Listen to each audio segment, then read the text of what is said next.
Jacob, thank you so much for being with us. Thank you for being our first or my first guest appearance. So, for anybody that doesn't know, this is my dear friend and in a lot of ways mentor, Jacob Firnekas. And we've been working together for a few years now. We've had the opportunity to run Sun City Investors together for a little bit. I know you still run that. I stepped down from that, but still support it. And I wanted to bring you on because just because of our working relationship and your level of expertise. So tell everybody that doesn't know about you just a little bit about your background, your real estate background and experience. Well, I guess we'll get rolling here in a sec. Thanks for having me on as the first interview, I suppose. Yes, debut. Yeah, we'll see how this goes. I think it'll be good. I guess a little bit of my background there is military, government contractor, and then dove into the real estate space and started out trying to learn on the wholesaling front, fix and flips, rentals, and I've done a few other stuff too, going from notes, second lien, first lien, into some commercial real estate investing as well. And just to give all of our analyticals a gauge of your expertise, can you tell us a little bit, maybe just like a rough estimate of how much you've acquired and how much you've sold in the past? So acquired, I'm probably sitting between 2.3 and 2.4 million in assets. I think net worth on the whole thing, just because I was glancing at the thing, it's like it bounces depending on what we actually get stuff sold for, because net worth is an indication of value on it, but it isn't like a hard and fast number. So like somewhere just around the $1 million mark. And I think I've probably done about 3 times my asset holdings, so probably about 7.5, 8 million in transactions. And is that mainly because you started with wholesaling? Yes. And so like when I talk about the number of transactions on it, I'm thinking the dollar amount that we have associated with most of the properties, but the primary focus early on in wholesaling, or for most wholesalers, at least in our market, is lower priced homes. You have bigger ones, but they're not. You do a lot more transactions and it doesn't amount to a whole lot for total volume. So you started wholesaling and then you worked your way up to flips and then buy and hold. Is that how that worked? Kind of backwards actually. So my first property I picked up was from a wholesaler.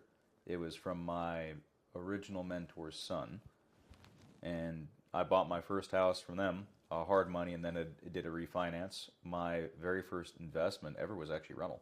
Is the pre-foreclosure. And that's one that I just barely sold. So I picked that thing up in 2016. So it was rental, flip, and then my first wholesale was after my first rental and my first flip. That's interesting. That is a little bit backwards. Yeah. So, and just for anybody that is barely starting in real estate, can you explain what a wholesale is? Wholesaling is interesting. A wholesale basically is just you're going to try to find somebody who you can purchase a property from. Land, it can be pretty much anything there. You're going to put a contract on it. And then you're just going to go ahead and assign your rights to somebody else to perform on that contract for a fee. There's a lot of different variations that you can do it on. The nuts and bolts is you need to be able to find a deal and negotiate a good enough deal that somebody is willing to pay you the difference on that thing on a contract. So usually it means that there's either really good terms or there's equity. Mm-hmm. Yeah. So, and just, this isn't something that, well, this is video number 2 of our podcast, so people probably don't know. People probably don't know. Well, yeah, because the first one's... what my background is, I started on the investment side. So I went into the investment world first, and I was trying to wholesale. I was actually pretty bad at it. I didn't understand it completely. Like I didn't fully grasp what I was supposed to be doing or how it benefited all the parties involved.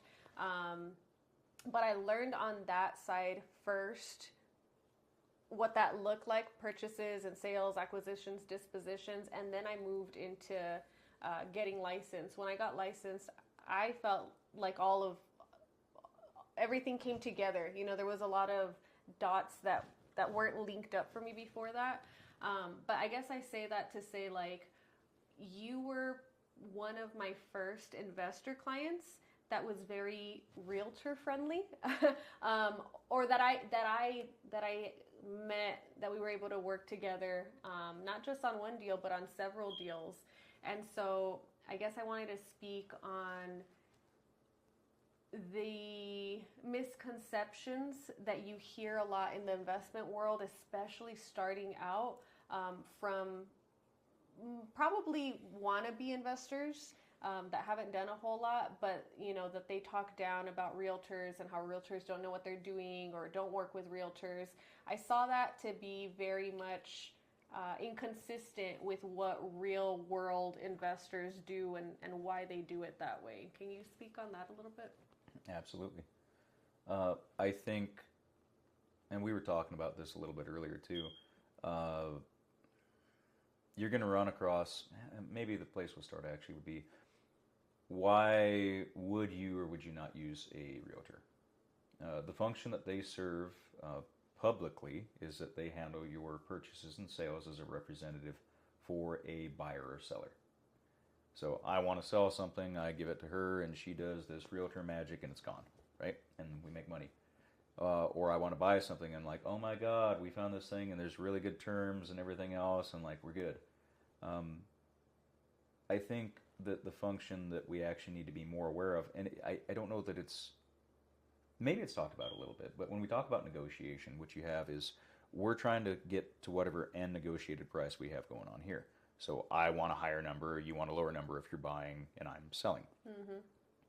And for me, wholesaling, investing, I like to go directly to the seller. Mm-hmm. That's what I do there, because we cut out all the middlemen. I'm usually the middleman, but anyway.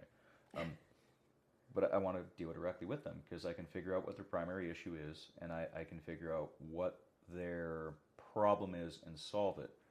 So I'm doing that, but I want to make sure they're heard. I also want to try to make sure that we understand the emotion that's going on with this whole thing too. That's important. It's really good for a price point.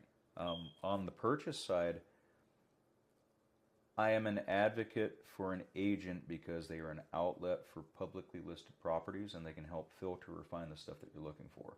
On the sell side, I am an advocate for an agent, not necessarily because of pictures or listing or anything else, but because they provide you space. And what the space is, oh my God, they offered this price, and I don't know if it's the best thing, but I am in an emotional state where I want to say yes right now. Mm-hmm. So what you're looking for is you're looking for somebody. Or no, yeah. And I've done that before. Selling is emotional. When you're the homeowner, it's an emotional process.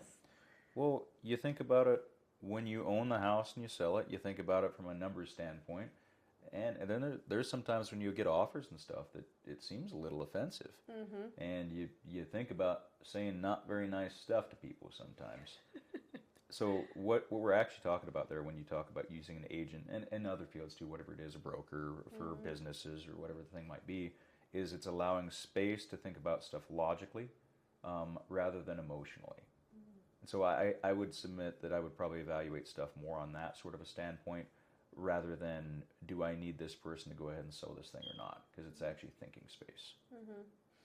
Speaking of emotions, we've had, you have much more experience than I do, especially in the acquisitions and dispositions. Well, I mean, I guess it depends on how we calculate it, but I've sold a lot for other people. I haven't acquired as much or sold as much for myself. And again, it can be a very emotional process, and especially when there's a lot of money on the line, and especially when you take losses that you just weren't expecting. Oh, yeah. So Jacob is very humble, and I was asking him what are some of his accomplishments, and he said, I will quote, he said, still being in business after an extinction level event. So I would love to know what this extinction level event is. And how did you maneuver through it? How did you get out of it? How did you survive? I got through it poorly and I got lucky, very lucky. So before I go into that, maybe we talk about like at least the way that I evaluate the life cycle for investing there. Like and you hear people talk about it in different terms. It's usually like uninformed optimism and informed pessimism. Early on, you're like, you know what, we're going to make so much money. This new industry, it's ripe for the picking. Man, the new widget out there, we're going to go ahead and sell all these and we're going to be rich. And a lot of the time you don't really understand what it is that you're doing. And once you start to understand, that's when it turns to more informed pessimism. I think it's like Alex Ramosi has a big thing on this, but there's a lot of other people I think who also have similar cycles on it. Early on, at least for my investing career, I did stuff a lot more aggressively. And you try to risk mitigate, and I didn't risk mitigate the way that I should have. I was leveraged fairly heavily. Your typical homeowner, when you buy an investment property, like traditional, what is it? Is it 20 or 25? 20% down? So you can leverage 5 to 1. And 5 to 1 is fairly leveraged, actually, for the most part. If you're doing like the FHA type route, you're leveraged more like 25 to 1, more or less, like 3.5%, 4% down, closing, whatever it might be. VA is probably realistically somewhere in the same boat. You get a little bit more leverage. I think conservatively, I was leveraged between 40 and 50 to 1 by the way that I was doing flips. So I wanted to talk about the leverage component so that we can talk about what happened. I want to establish that's where the problem started, so to speak. If you chose a Dave Ramsey approach and paid everything off cash for the rest of your life, I can't think that you would be wrong. Comma, you may put yourself in a position where you couldn't grow as effectively as you could, at least in this industry, because loans and other products are a huge benefit if they're used correctly. The problem is, in certain circumstances, you have the ability to get over leveraged, and you may not understand how that you're over leveraged. So before you're over leveraged, let's say you make $10,000 a month, whatever it is, and you have zero payments. So at the point where you're leveraged $5,000 a month, it's not a big deal.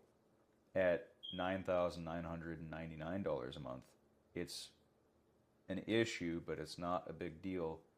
At the point where you're leveraged $10,001 a month, you do not make enough money to cover the difference on those mortgages. You don't have enough money to pay your bills, so you have to find other ways to do it.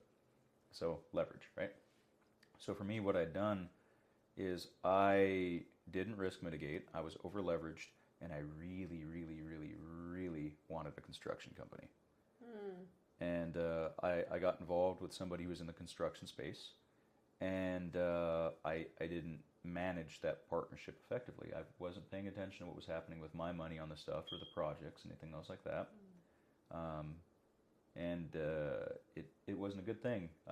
You need to make sure that you're paying attention to what's happening with your projects and understand what you're on the hook for.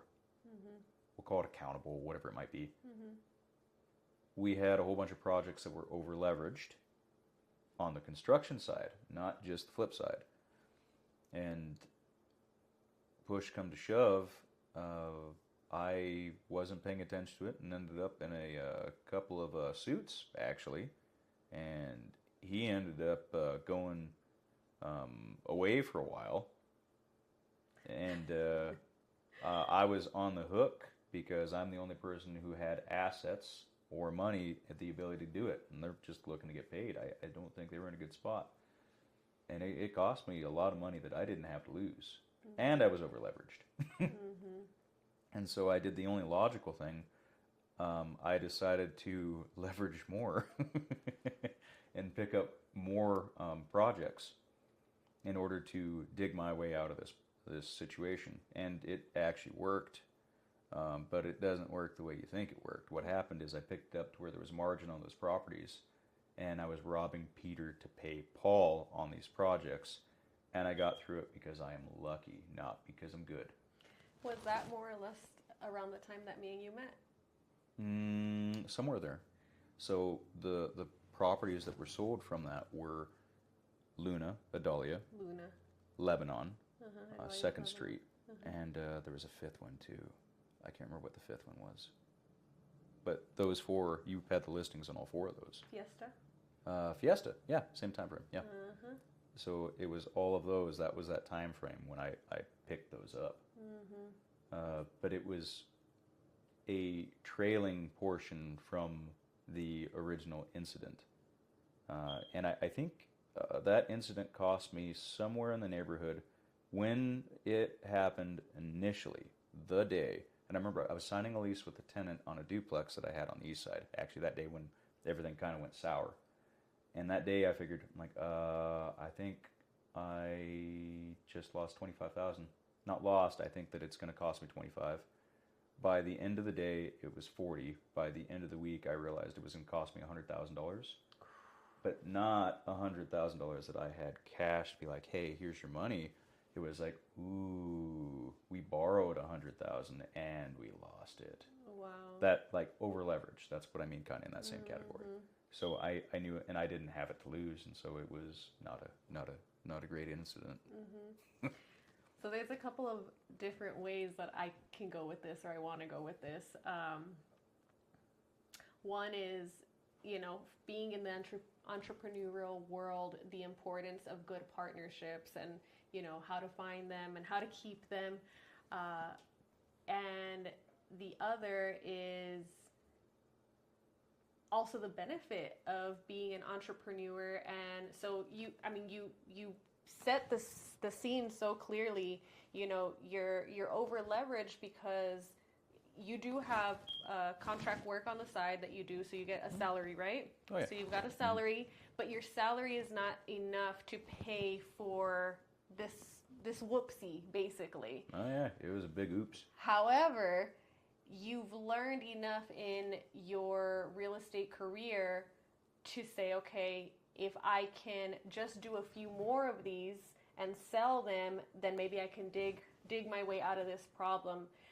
And you're right, luck was a lot on your side, because at the end of those, as we were selling those projects, I think the last two we sold right around 2020, 2021. So the market shifted and your payouts were much higher than what you had initially anticipated, if I'm correct.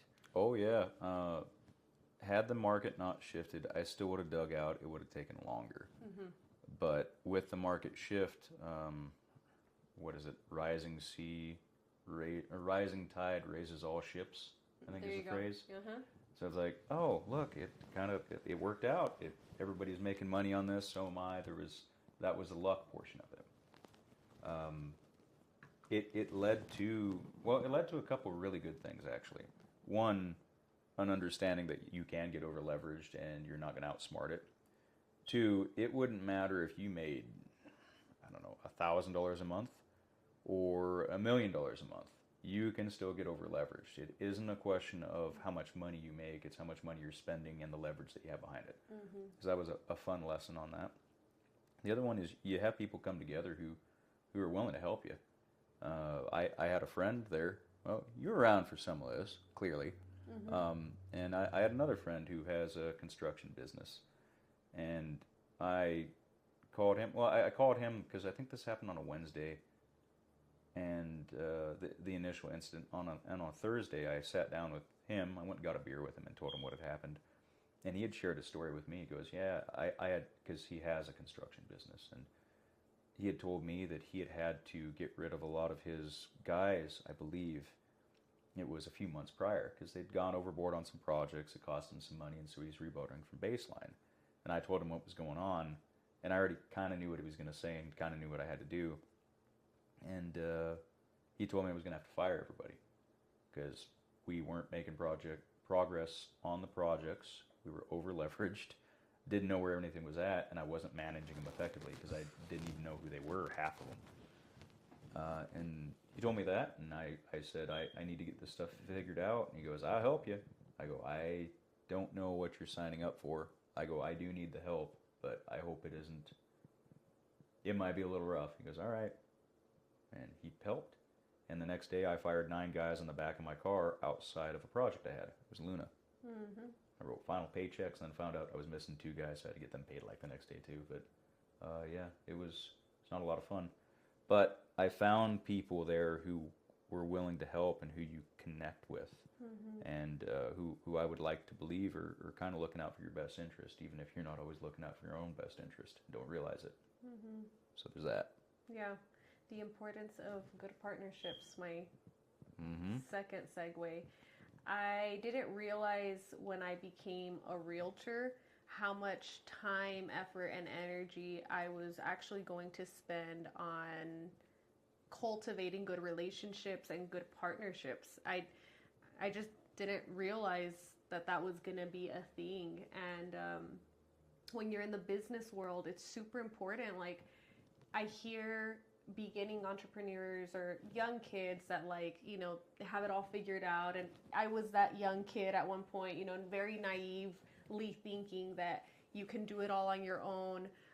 You can figure out this trade or that trade. Oh, you know, I'm a handyman. I can do the work, and then I can buy it and sell it by myself, or, you know, whatever, X, Y, and Z. That's just an example. But really and truly, what I've come to learn in the business world is, like, good partnerships will help you move forward with whatever with your goals and your ventures. And also, you know, whenever you're in trouble, they're there to lift you up. It's the whole being by like, or surrounding yourself with like-minded people. And I think it was Bill Gates, maybe Steve Jobs, one of them said, if you want to go if you want to go fast, go alone. If you want to go far, go together. I don't remember who said that quote, and I should know, but I don't remember. Ricky Bobby? No. We'll look it up. Yeah, we'll look it up. Hey fam, I hope you're enjoying this interview. If you want an opportunity to sit down and chat with myself and or Jacob about real estate, you're in luck. Next Saturday, January 25th at 10 a.m., we will be hanging out at the Corner Bakery off of Airway, and you're invited. So you can come out, grab your favorite cup of joe, and we can just chat all things real estate. And if you're watching this after January of 2025, it's okay. Just jump into the community tab so that you can see when my next upcoming event is. I hope to see you there. Now let's get back to that interview. But yeah, that's kind of, it's crazy how that worked, and thank God that it did work that way. Well, yeah, you run across incidents where it'll cost you everything. And there's a kid who he's working actually with Ugo there, a couple others, and I've talked with him a little bit on it. There's a lot of people fit this profile too, by the way, but he's one in particular because you kind of see he's ambitious. He's going to try to do some stuff. Man, he's just full of fire, and I think he's learning right now some of the risk mitigation component. And what I would say is you try not to do the next thing, and that is try not to lose everything. Try not to do something where it costs you everything. But for a lot of people, I think you have to put yourself in a position where you're pushing and lose big. It has to cost you. It's going to hurt. It probably needs to hurt because it sticks with you. And that's usually the thing that is the catalyst moving into the next thing. That doesn't mean go out and just be like, oh, you know, I'm going to go bankrupt just because I heard this is what you're supposed to do. It's go out and try and push and test yourself a little bit, but try to have a little bit of reservation, a little bit of risk mitigation goes a long ways, because I would rather somebody learn the lesson that I learned in a similar way that I learned the lesson, but something that costs them 100th of what it cost me, rather than having to learn it the other way. But you got to learn that lesson, and that's that you're not invincible. It's risk mitigation. It's making sure that it's a calculated risk. It's not like, hey, we're putting it all on black to go ahead and double it. It's like, well, if we do it like this, if we mess up, we break even. And if we do well, we make 10, 15, 20, 30%, whatever the thing might be, right? And that's another thing. I think a lot of first-time real estate investors think of real estate as a gamble. And if you're doing it right, it shouldn't feel like a gamble. The risk mitigation that he's talking about is doing your due diligence, you know, running numbers, doing an analysis. Learn this from you, having multiple outs, you know, what multiple exit strategies for whatever you pick up, which I guess that's actually a good segue. You don't keep everything. Still to this day, even though you've acquired a lot, you still sell. And that's another thing I hear a lot is like, well, you know, I'm gonna hold everything that I buy. Well, you don't necessarily have to do that either. Sometimes it is a good idea to sell. How do you determine what you're holding and what you're selling? Well, most of the time, the reason I sell, it has more to do that I have a crippling addiction. Um, I just keep on liking to buy more houses and buy more houses, and I have to sell more houses. The biggest thing is, and that's kind of a joke, all right? So like maybe we'll dive a little bit more into that. So if I could find a way to hold, if I had unlimited capital for the thing, I'd hold everything that I ran across. I'd buy stuff that doesn't make sense, because if I sit on it long enough, it's going to make sense. And that is a strategy. Don't make that the primary strategy. Oh, I'm going to buy a terrible deal now, and like it's going to be worth it, right? It happens actually. You don't got to do that on purpose. It'll happen organically, I promise. Just give it time. For me, I want to make sure that I have a lead generation pipeline coming in, and that I'll have other deals coming in that I can go ahead and sell. In order to do that, we need capital, and the machine is kind of expensive as a general rule. So you have stuff coming in that you need to go ahead and turn over and then sell off. And that's just kind of how that business works. I think it's important to maybe talk about the differences of businesses really, really quick between wholesaling, flipping, and renting. You also have another play, but that's the exit play over here. It's a subset of flipping. But wholesaling is, we're looking for people who want to sell at a discount or with really good terms, either one. And we're making money when we assign our interest in that contract, or however you want to do the disposition of it. And you make pretty good money on it. You have to have marketing dollars going in order to get those deals coming out. It takes a significant amount of looking to find those people. And flipping is the same. Flipping is one of the primary demographics when you're doing wholesale. Is you sell to flippers, people who want to buy the house, fix it up, and then sell it on the market. Mm-hmm. The more common and safer strategy in most cases is the rental one, and you're just picking it up and you're sitting on it, and you're hoping that there is some way you can make the thing cash flow, and over time it's going to be worth a lot more money. And I think that if you had to pick a strategy without a whole lot of context, I would tell you understand the lead generation component, understand more or less kind of what the wholesaling is and how to analyze a good deal. And when you're buying, I would tell you to try to pick up as if you're going to keep that thing as a rental from now on. And it needs to make sense as a rental as best you can. And if you do Airbnb out of it, hey, it makes a lot more sense in right areas. Hey, if you can flip it, hey, it makes a lot more sense. But try to go with sound investment principles, and it's picking it up for the cash flow component. Ideally, we want equity too. It'll keep you out of a lot of trouble. For me, if it doesn't look like it's going to make a very good rental, I don't particularly like the area, it doesn't fit my buy box, whatever that is for a long-term hold, I'm going to pick it up and I'm going to resell it if I can. And I've had a couple flips that have turned into rentals too. So that's why I say look at it as rentals. It might be one on accident. Okay. What do you have going on now? What are you working on? I feel like every time I talk to you, you have so much going on, but your goals and aspirations, they keep getting higher and higher, and it's hard to keep up with you. That's the truth. Well, I sat down yesterday and was trying to go through what I want to accomplish for this upcoming year. And so I got 2 or 3 things I'd like to do.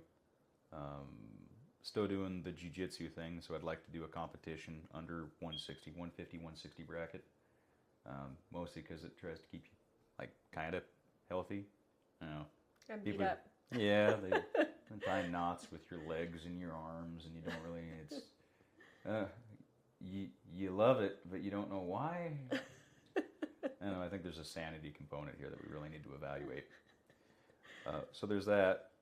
Business-wise, though, the target for this coming year, if I can, I'd like to get it to where I'm growing my business quite a bit.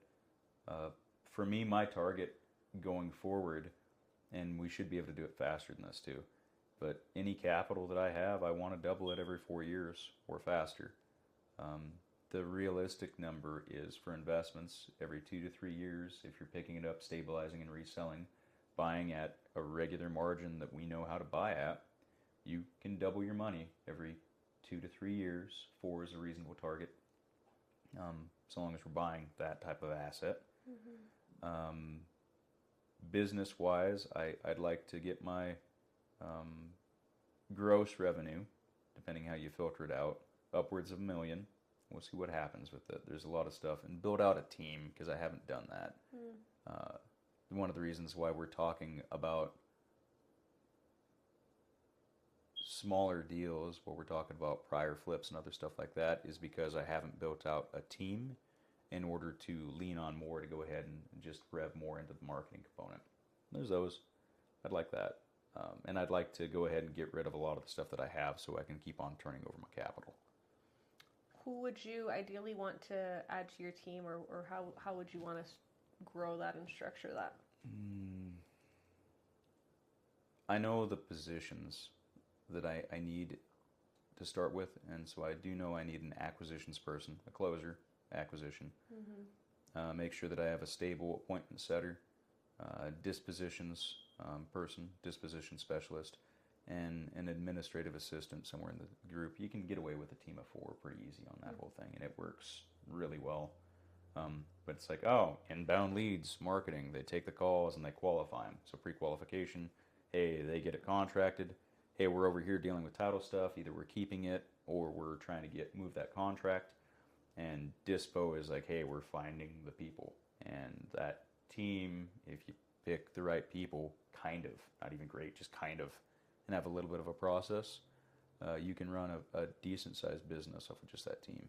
Have you ever had a team that large? Because when I met you, you had one assistant, and that was, and I mean, she seemed to help you pretty well. Oh, she's like a Swiss Army knife. Like, I don't want to see if I can get her back there, but she had her own stuff she was doing. No, but the reason for building out that team, and I can fill roles on this, and I do already. The idea is, though, like, if you are not, and maybe that's a bigger question on the thing, or a bigger talking point, is trying to make sure that you're always doing the actions that you should be doing in your business all the time. Right. Because I guess the reason for the team, and the biggest one to kind of dive in on, is if I am not doing the stuff that I am supposed to be doing in my business stops completely. Versus like, hey, we have a team on this, and when I'm doing this, we get synergy to where I can go ahead and focus on these other things that make the business grow bigger, faster, stronger, rather than having to be a linchpin, or more accurately, the bottleneck in my business. Because I'm usually the bottleneck. It's usually not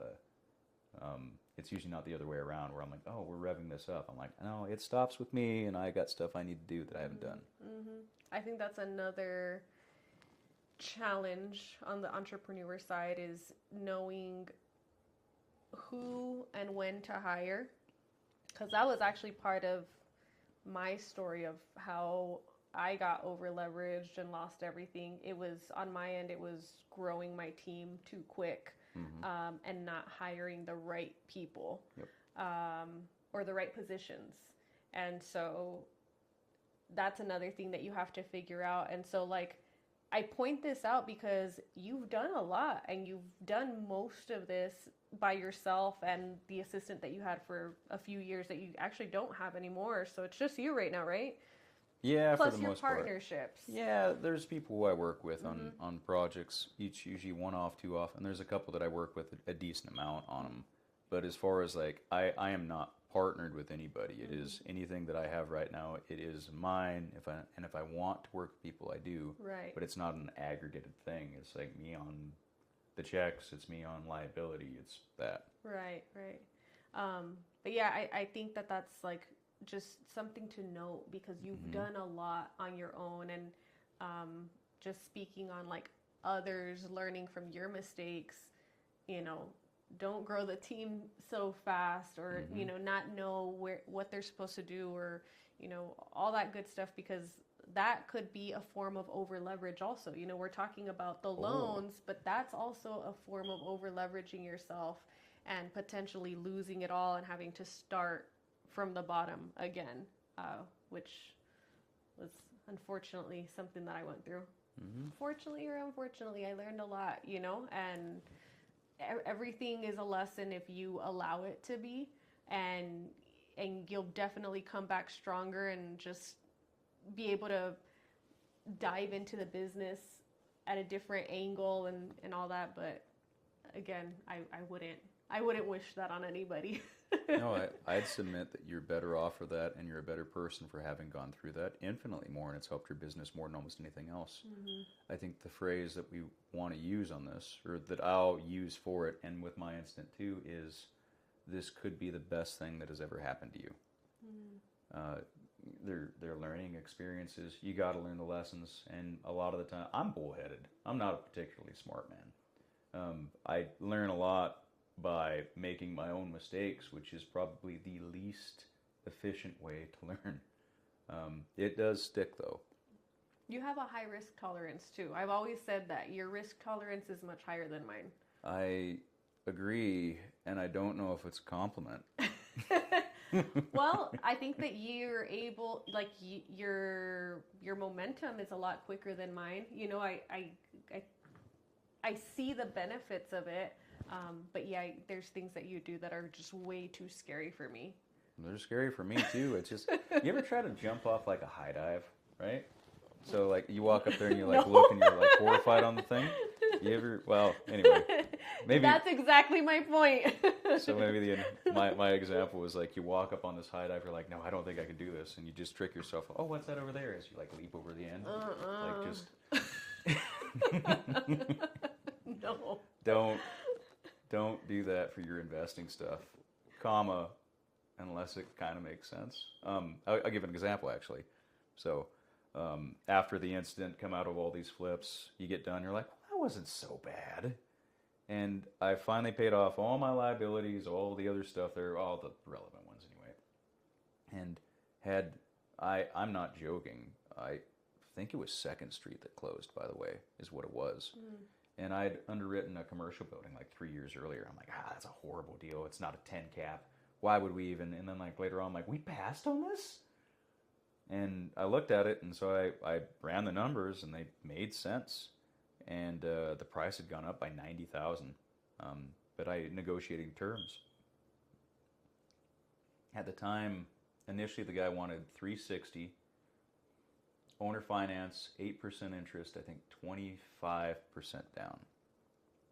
And when I had revisited it, he wanted $450 with the same terms. And so we went back and forth, and I negotiated this whole thing. And I knew that my sticking points were, I've been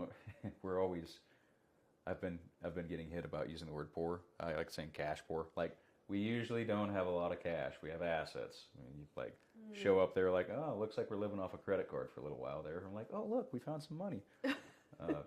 And then you look at a spreadsheet, you're like, no, look at this. Yeah, we're doing good. And then you're like, look at your actual wallet and your bank account. And I'm like, yeesh. But, 2nd Street closed out, and I had negotiated with this guy. I got him at $60,000 down, 5% interest, 30-year AM, so paid off as if it's paid off in 30 years. 7-year balloon needs to be paid off in 7 years at $450. And I closed on 2nd Street, and I think the wire that I got out of that thing of what I got to keep was just a shade over $70,000. And the wire that I sent, I closed that week. Like, I think it closed on a Monday, and I wired the amount of money with closing costs to pick up the commercial building was, I'm not joking, almost to the penny. It was within probably a couple $100, I think. I got to double check, but I think it was within a couple $100 of exactly what the money is I got out when I sent off the wire. So you look, you just kind of wave at the money as it goes by, and then you pick up another asset. And the asset I picked up was a commercial building. And commercial was horrifying for a lot of people in the residential space because you don't understand it. It was office space. It was moderate sized, and it is so far the biggest deal that I've done. Like 8,000 square feet and airport land lease area, and it's been a decent call. Commercial is horrifying enough to, maybe this would be a better direction on this. Who do you know of that's in the residential space who's switched to commercial? Non-apartments. Realtors or investors? Investors. Yeah, I don't know. Ain't very many. I already know Yeah. more or less what the answer is. Uh-uh. You're changing your asset type. You're changing some of the. It's like learning a different dialect to the same language you always learn there, but it's scary because it's kind of unknown. So it's like office space. Like, all right, what do we do with office space? I'm like office? Like, who do we put in it? I don't know. One of us, maybe. I don't think we're big enough for it though. So maybe like somebody. I don't know. Yeah. So I dove after that thing after getting out of that wreck. And right now I know it's my biggest asset, and I am in the process of selling it. And I'll make more money off of that than I have on probably about half. Now a quarter. It'll probably account for a little bit more than a quarter of the flips that I've done. I'll make it in one deal on that thing just by parking the money and kind of sitting on it. There's a lot of unknowns, and it cost a lot more capital out of pocket than I expected. Like the holding costs, just getting it to this point, and expenses there. I'm like, oh, it's good, right? There's people in it, 50% vacancy off the bat. I'm like, oh, expenses $5,000 a month, income on all the rents as like $3,500 at the time. I go, ooh, AC units break, and it costs you $17,000 to replace like 2 AC units, commercial grade. And you sit there and you're like, we just spent like $30,000 in holding costs on this thing. And now at the back end, you look at the total money in, and it's just you don't know what you don't know on it. So I used it as an opportunity to try to dive into it like a new asset class and be like, oh, this is kind of scary. And the reason nobody else had picked it up is it was scary to them too. Does that? So would you still do a lot of residential? I know you're marketing for residential. Are you marketing for commercial now? Does that make you want to dive deeper into commercial? It is. The problem is, or at least my perception, and so there's still a lot of stuff I don't know about the commercial stuff too. So there are ways to do real estate with little to no money in almost every space, but we need to be conscious about the risk mitigation component. So the way that I would like to do it, and I know the safest way to do this thing is try to find a way to where you can put enough money down to make sure the thing will cash flow with however it is right now with a value add component. In order to do that, if it's bigger assets, like you figure, I think I'm running my numbers at putting between 25 and 35% down, plus whatever a renovation cost is. So if we're looking like $1 million asset, we're looking at dropping 350,000 plus whatever else it is. And we're lean. You won't be after the sale though. Yeah, it would be good. I'm hoping that I'll be able to go after bigger stuff. I'm still doing residential, so I was talking about it a little bit earlier. I had sold my very first rental property there at the pre-foreclosure northeast and made a little bit of money, and so I bought about 4 houses in the last, 4 projects in the last 2.5-ish months. So a house off of Harrison that I'm keeping as a rental, a triplex off of Savannah, a house on Moon Road out in Socorro, and then a house in Lower Valley. And of those, I'm only going to keep the one on Harrison so I can recapitalize again. But now I'm at a stage where I can start putting money down. I can start funding my own repair costs out of my pocket so that we're mitigating some risk. And I'll continue to do that until it doesn't make sense to. And when I get to a threshold where it makes more sense to start doing more commercial, I'll go after more commercial. Just need a little bit more, not a lot more, but a little bit more capital heavy to make sure that we don't find something that we really want, but we really try to make the numbers fit, and we don't have the capital to make it safe. Yeah. Long answer, I know. Yeah. Again, because you have acquired so much in comparison to even me, I've been in almost a decade now in real estate, and I don't even, not even the tip of what you've acquired and sold, but it was always so interesting to me that you kept your job, like your quote unquote regular job, and you continue to keep it. So how is that, how did you come to that decision? Why is that something that you keep, even though you're extremely well versed in real estate? You know how to make money off of it. I think if you were to leave your job, you could definitely shift your strategy and be able to compensate for whatever they're paying you. So like, why do you do it the way that you do it? So I'll give you the PC answer that makes me feel good, and then I'll give you the actual answer. Okay. Because you love what you do. I think both are. You know, I don't mind what I do right now, and I get a chance to work with some students and whatnot. It's not bad, but it's kind of Groundhog's Day every day. It's kind of the same thing day in, day out. But they pay fairly well, and there's a lot of stability in the job. And I have free time. Mm-hmm. Not all the time, but I have enough free time to where I can still do the real estate stuff, and it doesn't stop anything. And so that job gives stability to go ahead and fund and mitigate other risks that I could have in the other stuff, to where I'm like, I don't have to change my lifestyle, and I can invest over here. So there's that. The actual answer is probably somewhere closer to, it provides me a sense of security that I'm afraid of losing, because I know that I should be working on and in my business more than I am. Mm-hmm. And there is a concern that I'm not going to do the things that I need to do for my business in order to keep me at the same spot or growing past where I'm at, mm-hmm. though there's as much or more potential over here. Mm-hmm. So I think on some level it's me at least trying to be self-aware that I need to be doing more with my time and in my business than I am. Mm-hmm. That's the actual answer. I can see that. When I first became a realtor, like, you know, they talk about your freedom, your time mm-hmm. freedom. You can, you know, you're your own business owner. You can do whatever you want. Again, another misconception, like, you cannot do whatever you want. If you don't do the things you're supposed to do for your business, you will have absolutely no money. Mm-hmm. You will go broke so quick.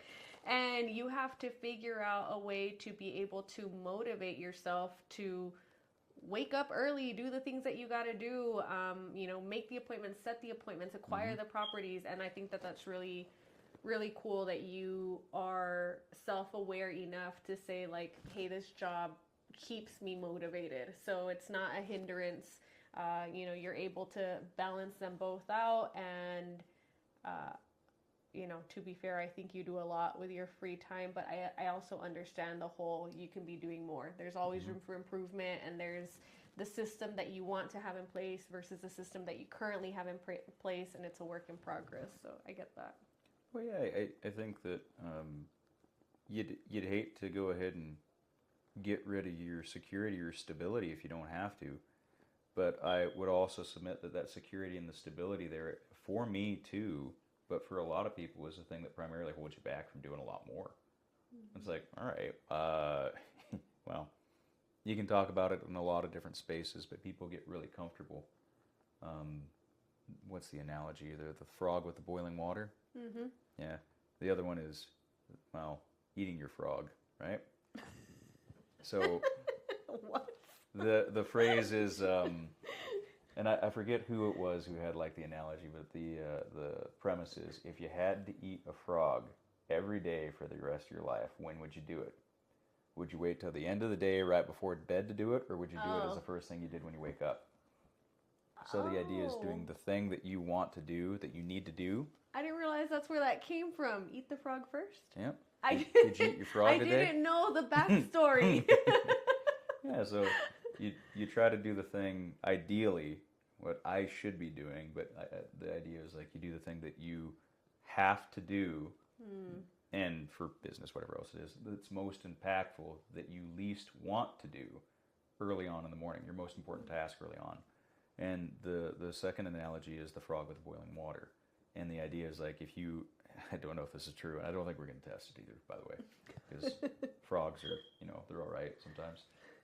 But the idea is you put a frog in water, and if you just slowly turn up the temperature, they don't hop out because they're adapting to it. It's comfortable. It's not a danger until the point where it's boiling, and at that point they are unable to get out of the water, is the idea behind that analogy. But if you put a frog in boiling water right away, they hop right out. They just hit and rebound, right? And the idea is, if you are comfortable, you'll continue to stay in a position where you're comfortable and refuse to grow or move on.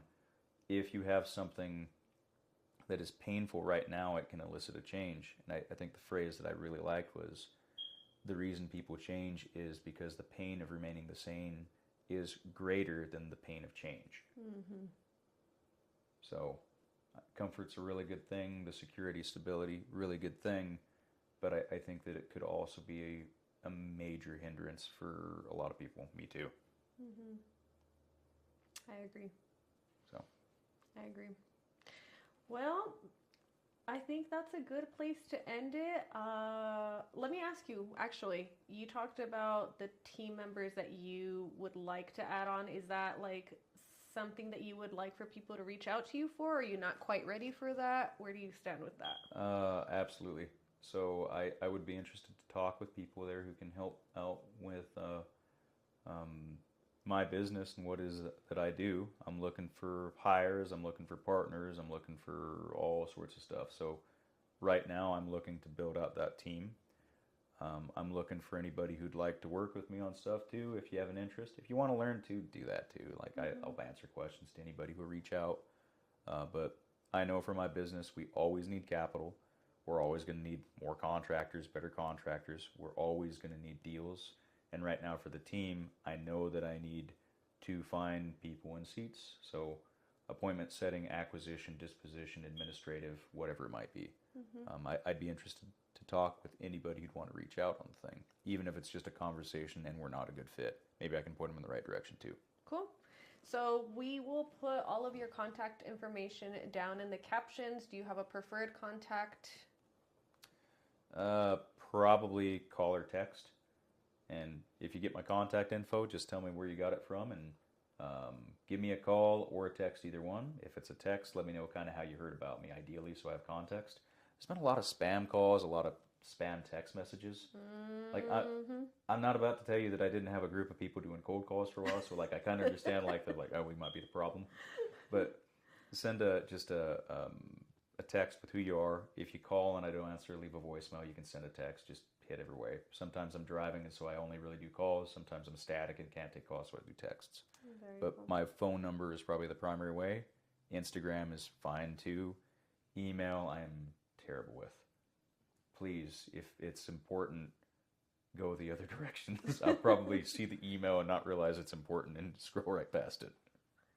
Cool. Well, thank you again so much for coming on. Thanks for all the helpful information, and for everyone watching, comment, if you have any follow-up questions. If you want to see more from Mr. Jacob Firnekas, please let us know. And that's it. That's all we got. Well, thank you. Happy investing to everyone. Yeah, good luck out there. Thank you, too, for the opportunity. Of course.